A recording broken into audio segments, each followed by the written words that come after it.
The loss of water in the vapor form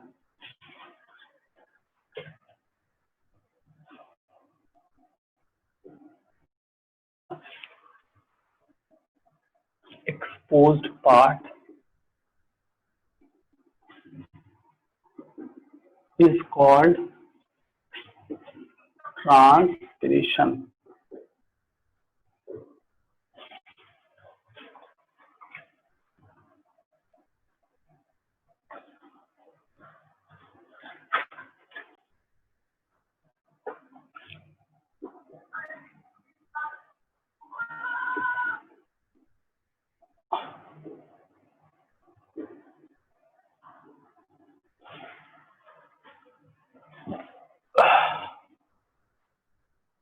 Most of the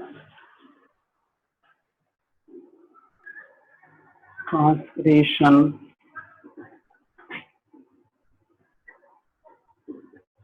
occurs through foliate surface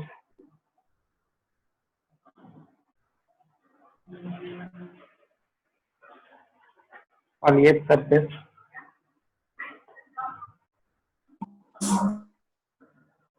of the leaves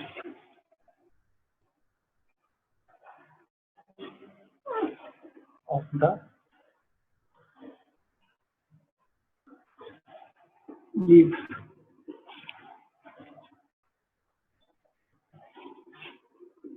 It is known as foliage transpiration. Foliage का मतलब होता है soft part, इसको ध्यान रखना, ठीक है। सॉफ्ट पार्ट जो है वो ये है। अब depend on upon the plant surface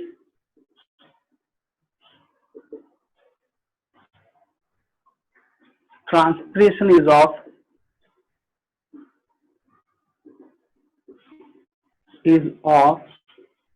three types.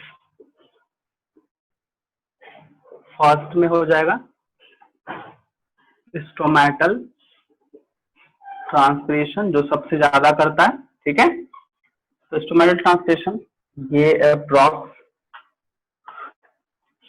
50 to 97% तक कर सकता है, depend on plant, but mostly यही करता है। दूसरा है क्यूटिकल ट्रांसपिरेशन। क्यूटिकल ट्रांसपिरेशन में क्या होता है, 2 से 3% और लेंटिकुलर ट्रांसपिरेशन ये जो है वो 1% के अप्रॉक्स करता है। चलो इसको नोट करो, हम लोग को स्टोमेटल पढ़ना है, तो स्टोमेटल का पूरा मैकेनिज्म बताते हैं, फिर क्यूटिकल लेंटिकुलर जो है वो डेफिनेशन बता देंगे।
सर हो गया। कंप्लीट हो गया। इसमें किसी कुछ पूछना तो पूछ सकते हो। फॉलिएज पार्ट का मतलब होता है सॉफ्ट पार्ट, ठीक है। ये चीज ध्यान रखना, इसमें कोई नया चीज नहीं लिखे हैं, समझे। और स्टोमेटल, क्यूटिकल एंड लेंटिकुलर जो है ये पिछले क्लास बताए थे कि स्टोमाटा में कैसे कैसे क्या होता है, वो चीज है। वही चीज हम लोग यहाँ पे भी पढ़ेंगे, ठीक है। क्यूटिकल जो है वो क्यूटिकल लेयर से होगा, ये बात पता है, ठीक है। तो उस चीज को ध्यान रखना। और लेंटिकुलर में हम लोग को यहाँ ध्यान देना है कि लेंटी सेल से होता है तो 1% है, ठीक है। तो हम सबसे पहले क्यूटिकल एंड लेंटिकुलर को लिख देते हैं, फिर स्टोमेटल ट्रांसक्रिप्शन का पूरा मैकेनिज्म लिखना पड़ेगा, ठीक है। सो स्टार्ट करते हैं क्यूटिकल से। सर बोलो। सर वो 3 टाइप का ट्रांसलेशन साथ ही में होता है। नहीं नहीं, यहाँ से होता है, ऐसा नहीं जरूरी सब एक साथ ही होगा, ऐसा कहीं कुछ नहीं है, ठीक है। जरूरी नहीं कि एक साथ में होगा, ये जरूरी ये भी नहीं कि सब अलग अलग होगा, जब जैसा जिसको जो कंडीशन होता है वो उस हिसाब से होता है। सबसे पहला पार्ट है वो क्यूटिकल ट्रांसलेशन। अरे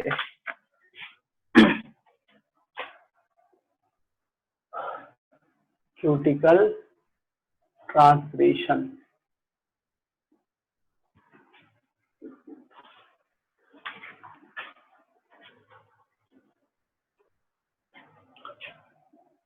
it occurs through cuticle or epidermal cell of the leaves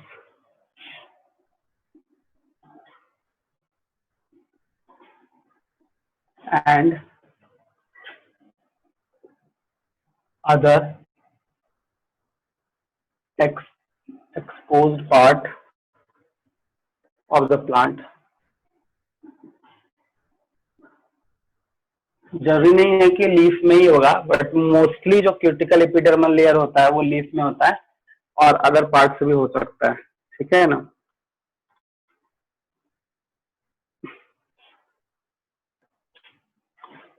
it continue through day और नाइट, डे और नाइट।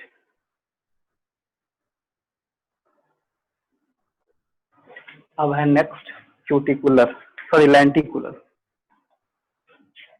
इसका परसेंटेज तो लिख ही दिए हैं।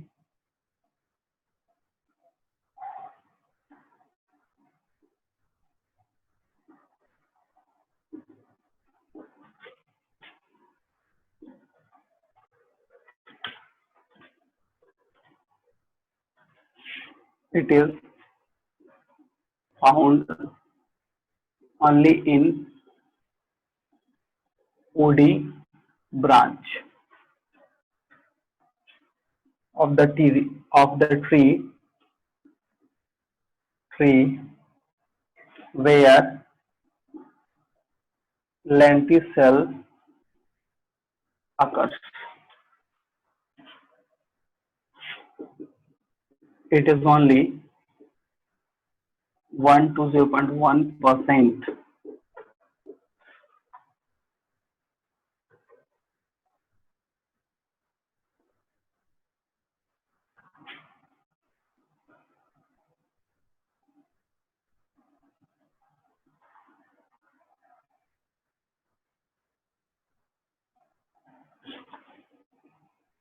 It is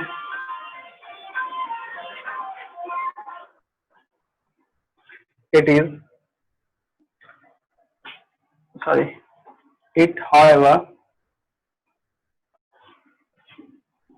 continues day and night because because lenticels have no mechanism of closure।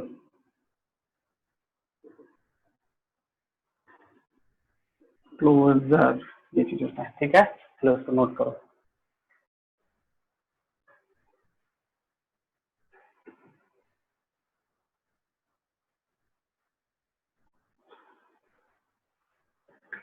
देखो एक चीज ध्यान रखना, जैसे क्रिटिकल ट्रांसपिरेशन में हम तुमको परसेंटेज 3%, 2 से 3% लिखाए हैं, बट ये मोस्टली जो होता है ना वुडी प्लांट में होता है, लेकिन अगर हर्बेसियस प्लांट है तो अप्रॉक्स 50% जो क्रिटिकल ट्रांसपिरेशन है वो वहां पे 50% हो जाता है। तो हम यहाँ साथ में ही नोट कर लेना, यहाँ पे नीचे हम लिख देते हैं, in herbaceous plant cuticle transpiration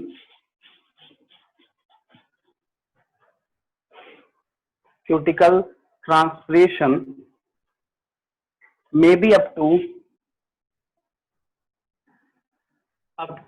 50% of total transpiration. इसको उसी के साथ नोट करोगे, ठीक है, क्यूटिकल के साथ, ठीक है। और इसमें क्लोजिंग वगैरह ऑप्शन होता नहीं है, इसलिए नाइट और डे हमेशा ये करते रहेगा लेंटी सेल्स में, क्योंकि लेंटी सेल्स वुड्स में या फिर बोल सकते हैं डेड पार्ट में ही प्रेजेंट होता है, ठीक है, जैसे स्टेम रीजन में प्रेजेंट होगा, ठीक है, ये चीजें। तो इसको यहाँ पे नोट कर लेना, हर्बेसियस वाला।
हो गया, नोट कर लिए?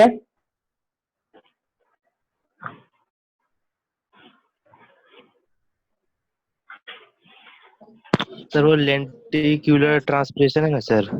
हाँ बोलो। सर उसका थर्ड लास्ट वर्ड क्या है? Third last night, third sir last night because, वो नहीं बोल रहे सर। अच्छा सर लेंटिकुलर ट्रांसपिरेशन है ना? अच्छा, उसका ना इट इज फाउंड, हम पढ़ रहे हैं, it is found only in woody branch of the tree where lenticels occurs. It is only 1 to 0.1%, मतलब इतना ही कर पाता है। नेक्स्ट है it however continuous day and night because lenticels have no mechanism of closure. ठीक है sir,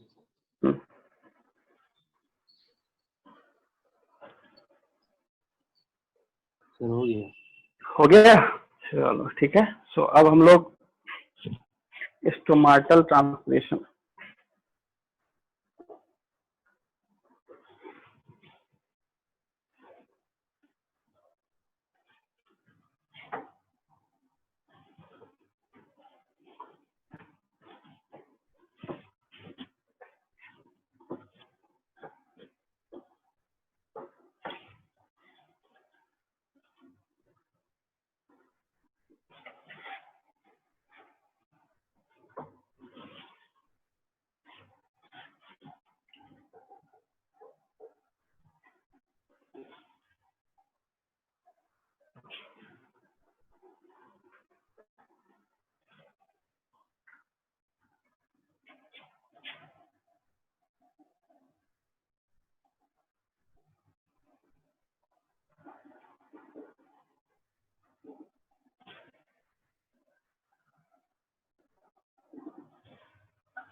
it will always occur whenever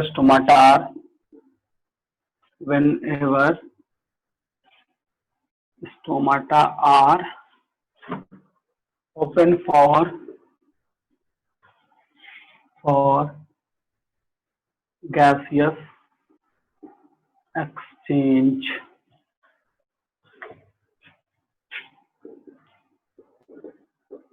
Intercellular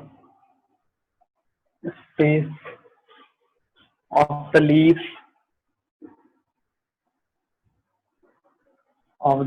leaves are in contact with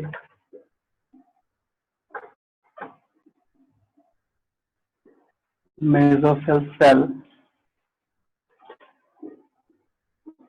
as well as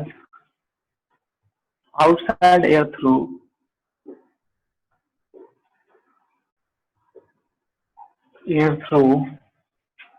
stomata. Outside air is seldom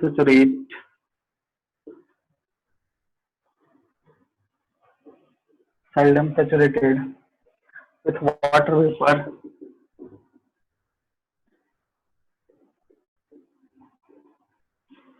vapor,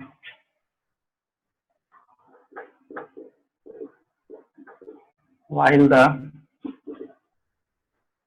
intercellular space are nearly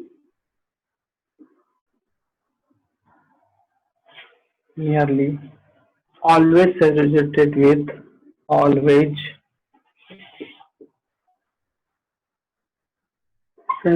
saturated with water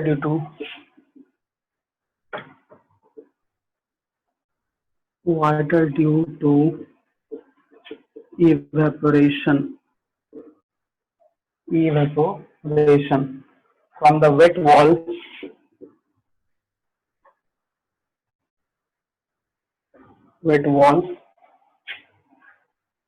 of mesophyll cell.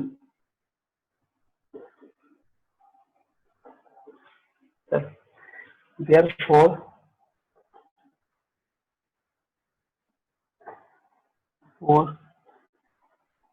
water vapor diffuse from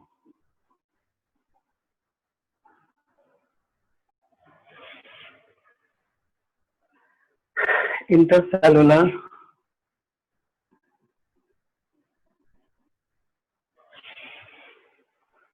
spaces to outside.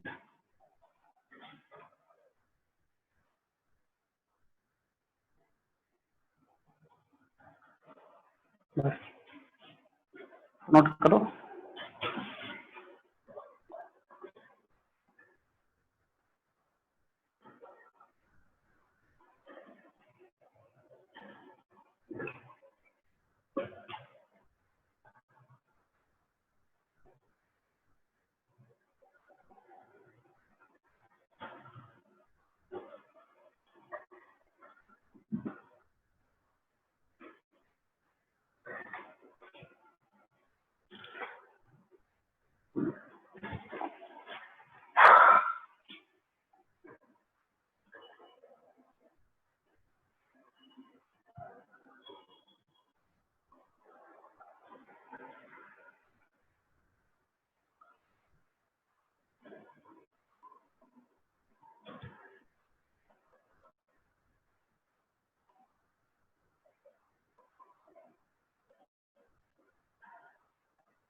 Sir हो गया।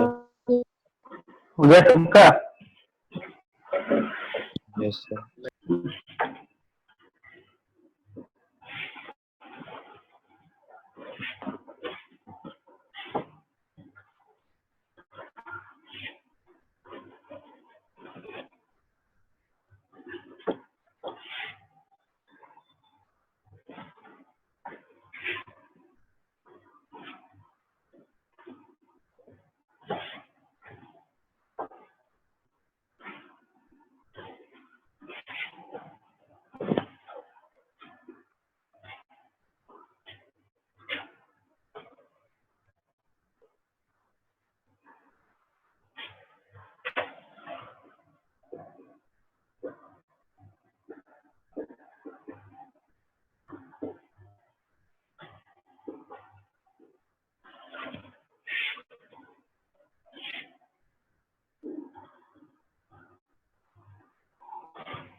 तो ये दो last point है, इसको note करो, फिर factor section में चलेंगे।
हो गया? Yes sir. फैक्टर सेक्टिंग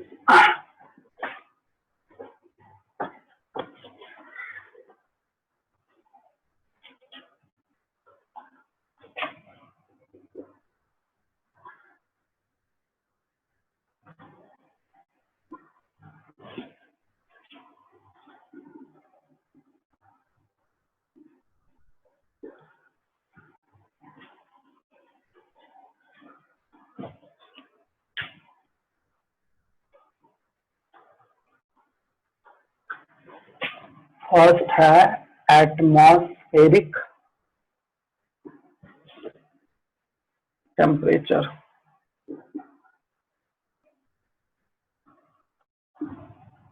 चलो पहले बताओ टेम्परेचर पे कैसे डिपेंड करेगा फैक्टर, आई मीन ट्रांसपिरेशन कैसे इफेक्ट करेगा, तुम लोग बताओ। क्योंकि हम पिछले क्लास इसको डिस्कस किए हैं। कुछ इसके बारे में कमेंट करो।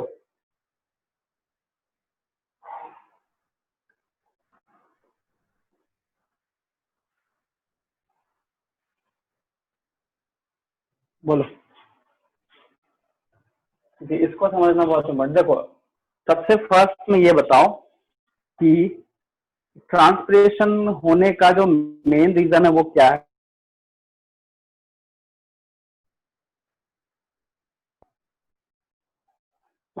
देखो, ट्रांसपिरेशन तभी होगा जब वाटर प्रेजेंट होगा इंटरसेलुलर स्पेस में, और वाटर तभी प्रेजेंट होगा जब स्टोमाटा में वाटर का फिल्डअप होगा।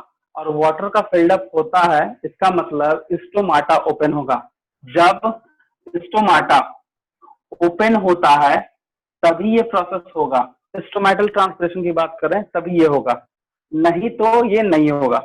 अब यहाँ पे ओपन स्टोमाटा का ओपन एंड क्लोज का मैकेनिज्म डायरेक्टली टेम्परेचर पे डिपेंड करता है, ये चीज है। तो एक ऑप्टिमम टेम्परेचर होना बहुत इंपॉर्टेंट होता है।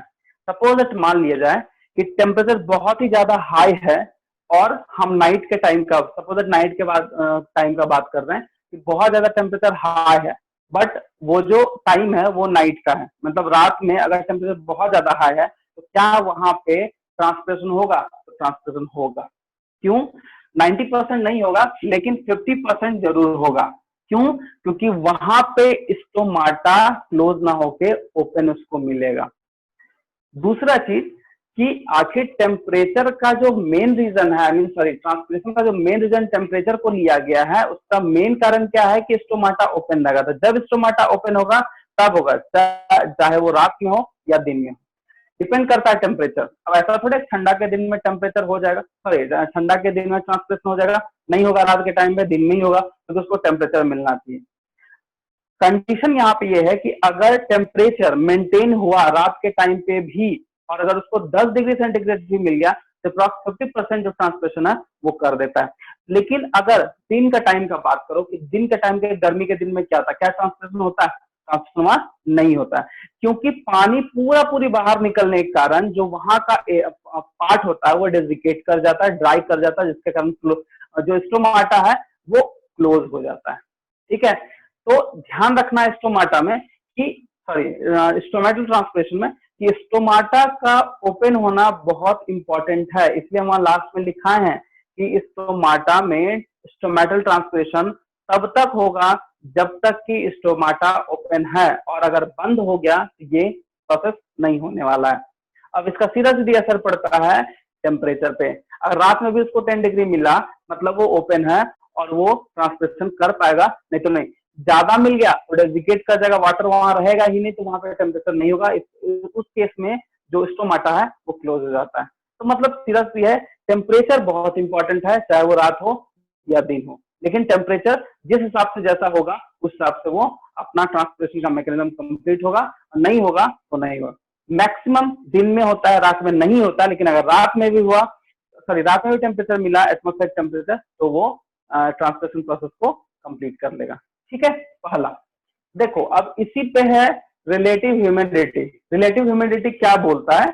मतलब कि एक गिवन एरिया में गिवन टाइम पे जो वाटर वेपर प्रेजेंट होता है, ठीक है, उसी को हम लोग बोलते हैं रिलेटिव ह्यूमिडिटी। ठीक है, मतलब जो वाटर वेपर एयर में प्रेजेंट होता है एक गिवन टाइम पे गिवन एरिया में, एरिया नहीं, मतलब एरिया तो हम लोग को लेना ही पड़ेगा। जैसे मान लो कि गर्मी के दिनों हम जैसे बताए थे कल, ह्यूमिडिटी कैसे पता करेंगे, तो जैसे गर्मी के दिन में अगर वेस्ट बंगाल चल जाते हैं तो वहां पे बहुत ज्यादा ह्यूमिडिटी होता है। इसका मतलब क्या है कि वाटर का जो वेपर फॉर्म है वो एयर में प्रेजेंट होता है, इसी को बोलते हैं रिलेटिव ह्यूमिडिटी। ठीक है, तो जहां रिलेटिव ह्यूमिडिटी कम होगा वहां पे टेम्परेचर हाई होता है।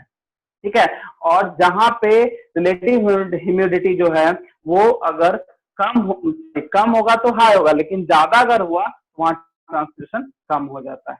ठीक है, क्यों ऐसा? क्योंकि वाटर वेपर होने के कारण एटमॉस्फेयर में टेम्परेचर उतने अच्छे से उसको मिल नहीं पाता है इस प्लांट को, ताकि वो ट्रांसपिरेशन कर पाए। तो टेम्परेचर, एटमॉस्फेरिक टेम्परेचर अलग है, रिलेटिव ह्यूमिडिटी अलग है, सनलाइट अलग है। तो पहले इसको लिखते हैं, फिर हम उसमें लिखवाएंगे आगे। समझ में आ गया? एटमॉस्फेरिक टेम्परेचर कैसे डिपेंड करता है? A high temperature open stomata even in darkness. Stomata even in darkness.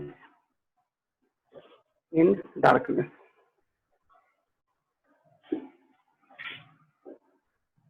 Besides producing heating effect, producing a heating effect, it's lower the relative humidity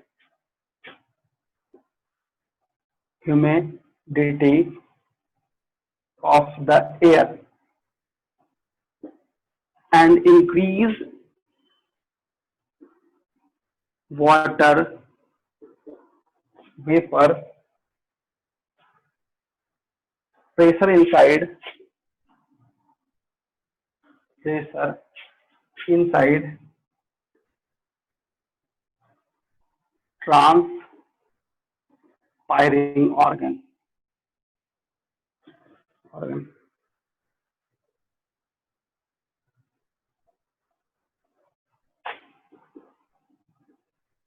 Rate of transpiration increase.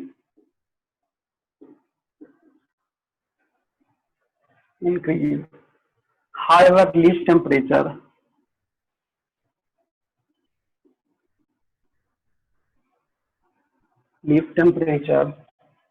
does not rise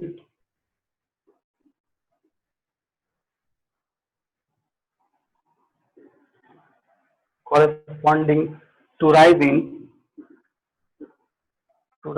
in atmospheric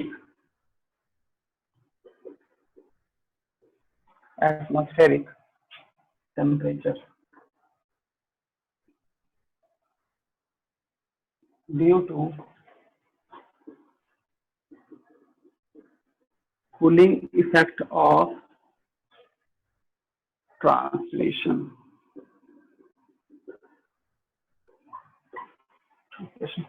बस यही है, temperature पे लिखो atmospheric से relative लिखते हैं.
हो जाएगा तो बताना.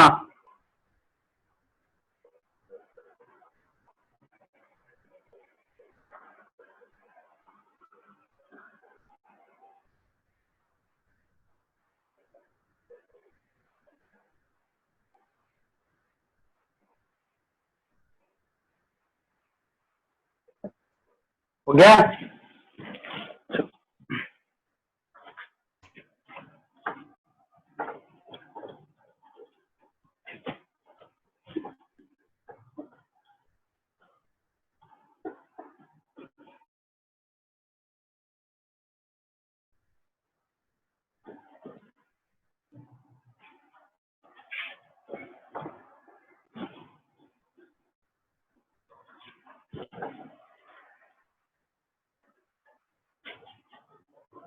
सेकेंड है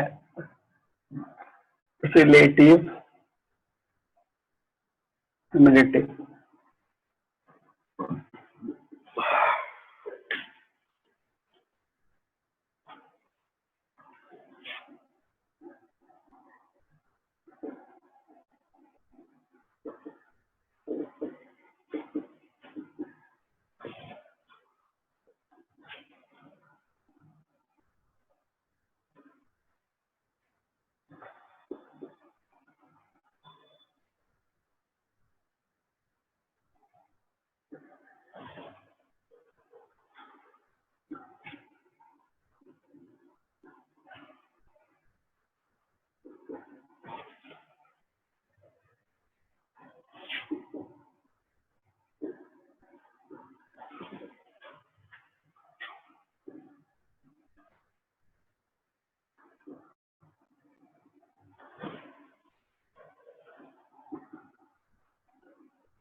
चलो लिखा है relative humidity is the percentage of the water vapour present in the air at a given time and the temperature relative to the amount required to be present to make the air saturated at the temperature at that temperature. तो ये हो गया relative humidity का।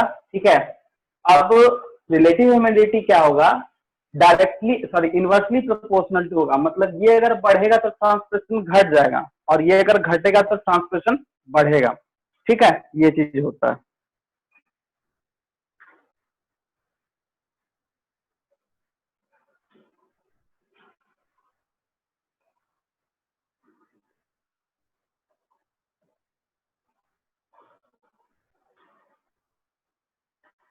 Note करो। Next हम लोग का है light.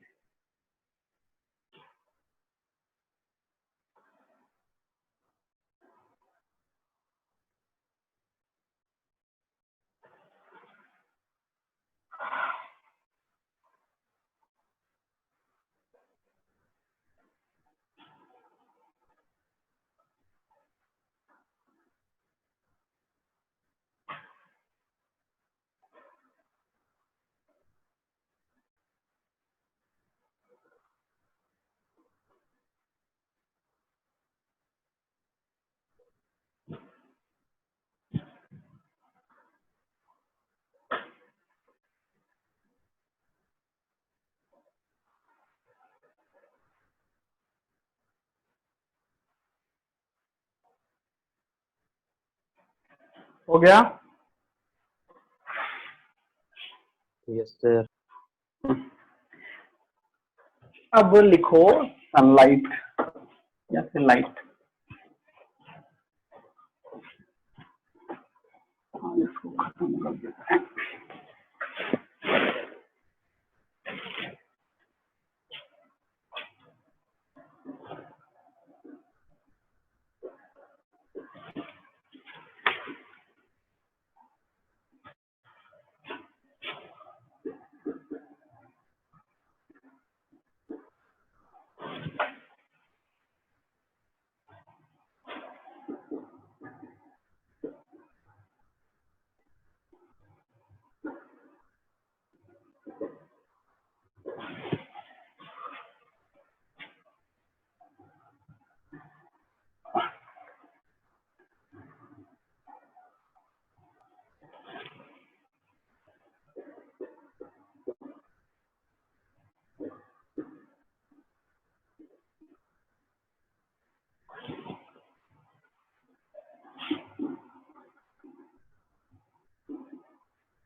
Palla point has stomata open in the presence of sunlight and closer in darkness. Second, a strong light further increases transmission probably due to its healthy effect. Sorry, due to its heating effect because most of the transmission occurs through stomata. The rate of transpiration is quite high in light. The rate of transpiration is quite high in light और fall in darkness. ठीक है, ये है. अब है air movement. Air next जो है वो है air movement.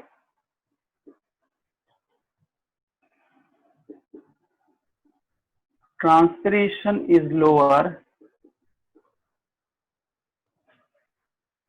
in the still air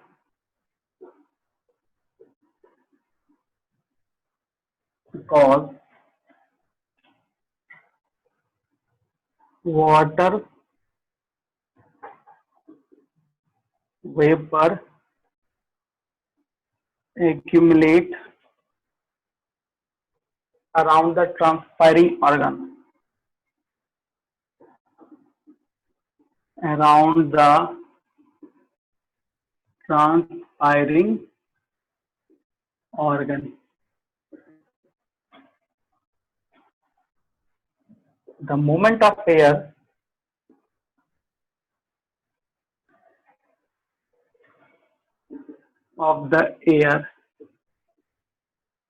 increase the rate of transpiration, increase the rate of transpiration by removing the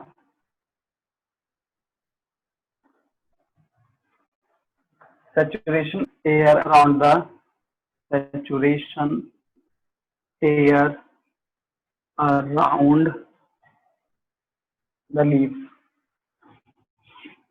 The leaves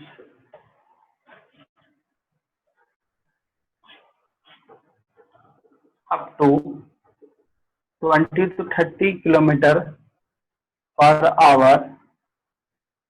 The rate of transpiration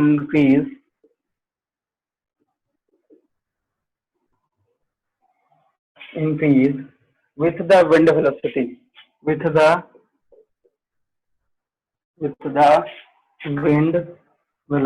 wind velocity. देखो 20 to 30 kilometre per our के case में जो है increase करेगा. 40 तक भी ठीक है, बट अगर उससे ज्यादा हुआ 50 से 60 के अप्रॉक्स में अगर चला गया, 40 से ऊपर जहां गया वहां पे ट्रांसलेशन स्टॉप हो जाता है, क्योंकि एयर का जो विंड वेलोसिटी होता है वो जैसे इंक्रीज करेगा अंदर का सारा जो वाटर होता है उसको ड्राई कर देगा, मतलब डेजिकेट कर देगा, जो कि एटमॉस्फेरिक टेम्परेचर में हो रहा था. कि एटमॉस्फेरिक टेम्परेचर में क्या टेम्परेचर बढ़ा, अंदर का पूरा पानी सूख गया तो अंदर का पार्ट भी ड्राई हो गया, तो वहां पे स्टोमाटा क्लोज. यहाँ पे वही चीज है कि विंड के वेलोसिटी के हिसाब से ही ये जो ट्रांसपिरेशन इंक्रीज है. जैसे यहाँ पे लिखा हुआ है कि up to 20 to 30 kilometre per hour अगर होगा तो इंक्रीज करेगा, लेकिन जैसे ही विंड 40 to 50 अगर चला गया तो वहां पे ट्रांसपिरेशन डाउन हो जाएगा, क्योंकि अंदर का सारा पानी को वो ड्राई कर देगा. ठीक है, चलो ये हो गया. अब एक लास्ट है अवेलेबिलिटी ऑफ वाटर, तो इसको भी लिखाई देते हैं. जल्दी इसको नोट करो फटाक से.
सर बोलो। सर वो लास्ट पॉइंट का क्या लिखे सर, अप टू हाँ, अप टू 20 पॉइंट। 2230 है जी, पॉइंट कहाँ, 2230, 20 से 30 किलोमीटर पर आवर है।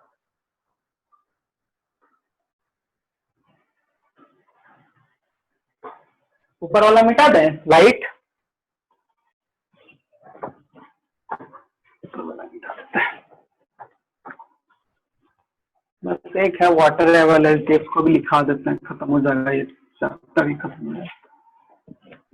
इसमें और अगर कुछ है जानना, कोई टॉपिक वैसा जो पूछना है वो पूछ सकते हो।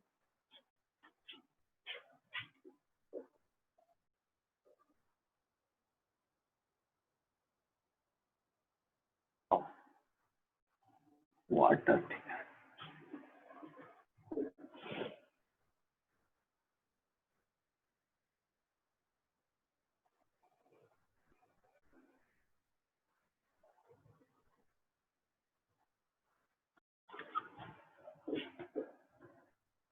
The rate of translation depend on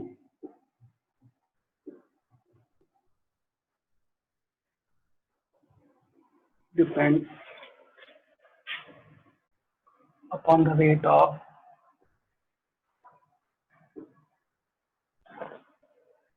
absorption of soil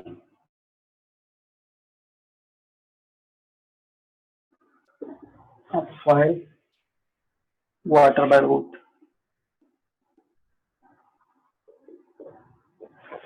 by roots।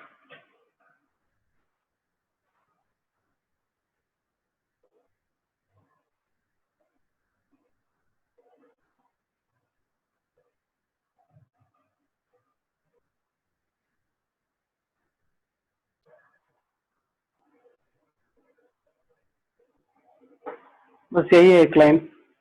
देखो, इसमें ये बोला जा रहा है कि एब्जॉर्प्शन जो है रूट से जो हो रहा है, एब्जॉर्प्शन ऑफ सॉइल वाटर। एक मिनट, हाँ देखो, एब्जॉर्प्शन ऑफ सॉइल वाटर इसलिए लिखा गया है क्योंकि वाटर का जिस हिसाब से एब्जॉर्प्शन होगा उसी हिसाब से ट्रांसलेशन भी होगा। ठीक है, अगर वाटर का एब्जॉर्प्शन, क्योंकि देखो यहाँ जब सॉइल लिखा है तो सॉइल का जो फैक्टर्स है जैसे पीएच है, उसका टेक्सचर है, उसका मतलब फोर्स वगैरह जो होता है वो सब, मतलब सॉइल का भी कैरेक्टरिस्टिक्स यहाँ पे डिपेंड करता है। ठीक है, कभी कभी क्या होता है कि अगर जो रूट है वो एब्जॉर्प्शन अगर कम करेगा जिस कारण वाटर भी कम होगा लीफ में, तो वहां पे ट्रांसलेशन घट जाता है। तो डायरेक्टली डिपेंड करता है, जैसे वो एब्जॉर्ब करेगा उसी हिसाब से वो ट्रांसलेशन भी करेगा। अगर ज्यादा इंक्रीज, ज्यादा वाटर को एब्जॉर्ब हुआ तो ट्रांसलेशन जो है वो ज्यादा वहां पे शो करता है, वरना नहीं करेगा। बस यही चीज है इसमें।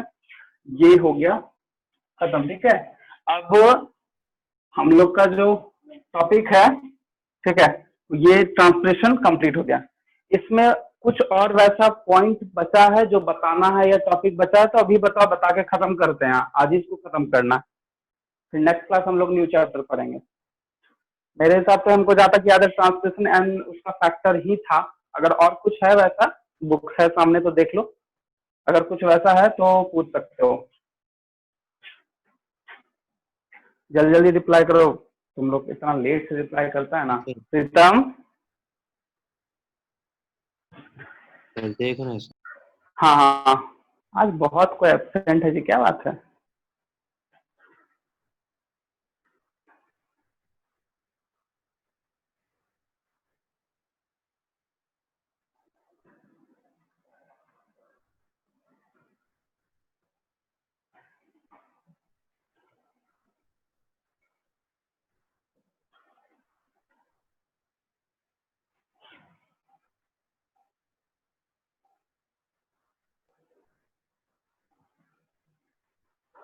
इसको नोट कर लिए?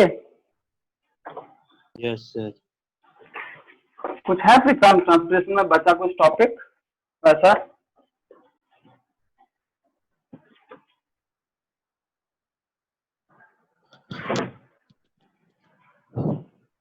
सर और भी ऐसा बोल। टॉपिक सर, हाँ क्या है इसमें? Adaptations in plants to reduce excessive transpiration हाँ और हाँ देखो, सिग्निफिकेंस ऑफ ट्रांसपिरेशन है। सिग्निफिकेंस ऑफ ट्रांसलेशन में दो तीन चीजें, जैसे कूलिंग इफेक्ट प्रोवाइड करता है, excess loss of water, sorry water जो एक्सेस प्रेजेंट होता है वो उसमें होगा। और हाँ तुम जो बोला कि एडाप्टेशन, क्योंकि ये बात सही है, एडाप्टेशन कहने का मतलब जैसे मान लो एक छोटा सा एग्जांपल लेते हैं, नॉर्मल जगह पे जहाँ पे सॉइल वगैरह, जहाँ पे प्लांट ग्रो सही से कर पा रहा है, जहाँ पे पानी का अवेलेबिलिटी है, वहां पे ट्रांसलेशन बहुत होगा। लेकिन जहाँ पे वाटर का अवेलेबिलिटी ही नहीं है, जैसे राजस्थान वगैरह डेजर्ट वगैरह एरिया में क्या है, वहां का जो प्लांट का जो लीफ होता है वो मॉडिफाई कर जाता है, जैसे कैक्टस का प्लांट वो मॉडिफाई कर गया, उसको कम पानी देने से भी चलेगा। क्यों? क्योंकि ट्रांसप्रेशन वो होने ही नहीं देता है, ट्रांसप्रेशन को वो, क्योंकि वाटर को अगर लॉस कर देगा तो उसको चाहिए भी तो।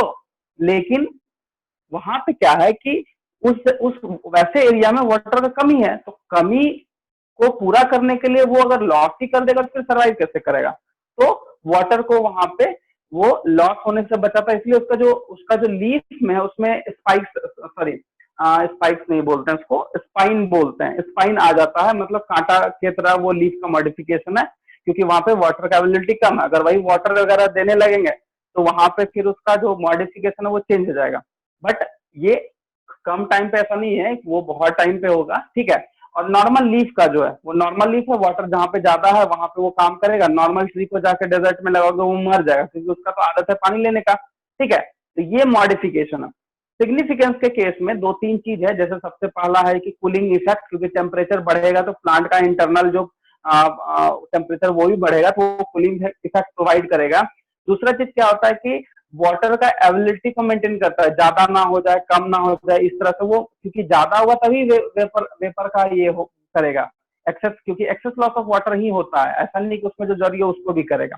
तीसरा चीज क्या है कि ट्रांसपिरेशन होने के कारण एक प्रेशर जनरेट होता है जो कि वाटर के एब्जॉर्प्शन में वो हेल्प करता है। ये तीन इंपॉर्टेंट है, यही है। और कुछ है? और कुछ है? ठीक है। तो इसका नोट्स तुम लोग कर लोगे या फिर हम लिखवा दें? सिग्निफिकेंस वगैरह जो है, अच्छा ठीक है, तुम लोग एक बार बुक से पढ़ के आना, देखना उसमें कुछ भी होगा, और अगर कुछ पूछना होगा, कुछ क्वेश्चन होगा तो पूछ लेना। नेक्स्ट क्लास ये दो टॉपिक है, छोटा सा 10 मिनट का, वो हम लिखवा देंगे, ठीक है।